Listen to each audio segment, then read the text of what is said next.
नमस्कार सर, मेरा नाम राजू है। काफ़ी सारे मेरे एनआरआई इन्वेस्टर बन रहे हैं, तो उनका कहना है हमें म्यूचुअल फंड पे टैक्स कितना पड़ेगा ये बताइए राजू जी। तो यहाँ पे देखते हैं, इक्विटी म्यूचुअल फंड का बात करते हैं।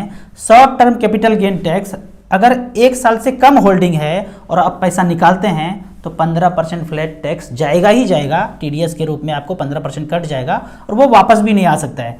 दूसरा बात करते हैं लॉन्ग टर्म कैपिटल गेन, 1 साल से ऊपर 365 दिन के ऊपर आप होल्ड करते हैं और उसके बाद पैसा निकालते हैं तो आपको 10% ही टैक्स पे करना है। लेकिन टीडीएस के तौर पे हाईएस्ट स्लैब 30% के रेट से आपका टीडीएस काट लिया जाएगा। उदाहरण के तौर पे समझते हैं कि 10 लाख रुपया आपने इन्वेस्ट किया, 10 साल तक रिमेन इन्वेस्टेड रहे और वो 50 लाख रुपया हो गया। 50 लाख में 10 लाख रुपया तो मूलधन था, हटा दीजिए, 40 लाख रुपया गेन हुआ। 40 लाख पे 4 लाख रुपया ही टैक्स बनता है आपका 10% के रेट से। लेकिन टीडीएस के तौर पे 30% यानी 40 लाख का 30% 12 लाख रुपया काट लिया जाएगा। 12 लाख रुपया काट लिया जब जाएगा तो इनकम टैक्स में आप बोलेंगे भैया हमारा तो 4 लाख ही टैक्स बनता था। वो बोलेंगे 4 लाख माइनस कर दो, बचा कितना 8 लाख, ये रिफंड ले लो, ये आपको रिफंड हो जाएगा। लेकिन एक चीज और डाउट रहता है कि मैंने 10 लाख इन्वेस्ट किया, 20 लाख हो गया तो क्या टैक्स देना पड़ेगा, 25 लाख हो गया तो टैक्स देना पड़ेगा।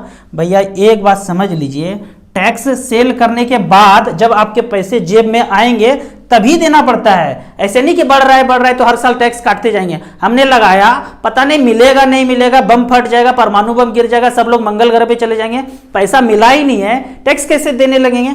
टैक्स तभी देना है जब जेब में पैसा आ जाता है। तो आपने रिडीम किया, पैसा आपके अकाउंट में आया, तब टैक्स पे करना है। कितना काट लिया टीडीएस, 12 लाख काट लिया, बनता कितना है नियम के अनुसार, अभी तक जो नियम चल रहा है 2022 तक के नियम के अनुसार 10% टैक्स देना है, यानी 4 लाख रुपया देना है। 4 लाख दे दिया, बच गया कितना, रिफंड होगा 8 लाख रुपया। तो इस तरह से होगा और टैक्स हमेशा जब पैसा आप रिडीम करेंगे तभी लगेगा। आपको इसी तरह म्यूचुअल फंड के बारे में और कुछ जानना है तो इस नंबर पे मुझे व्हाट्सअप कर सकते हैं।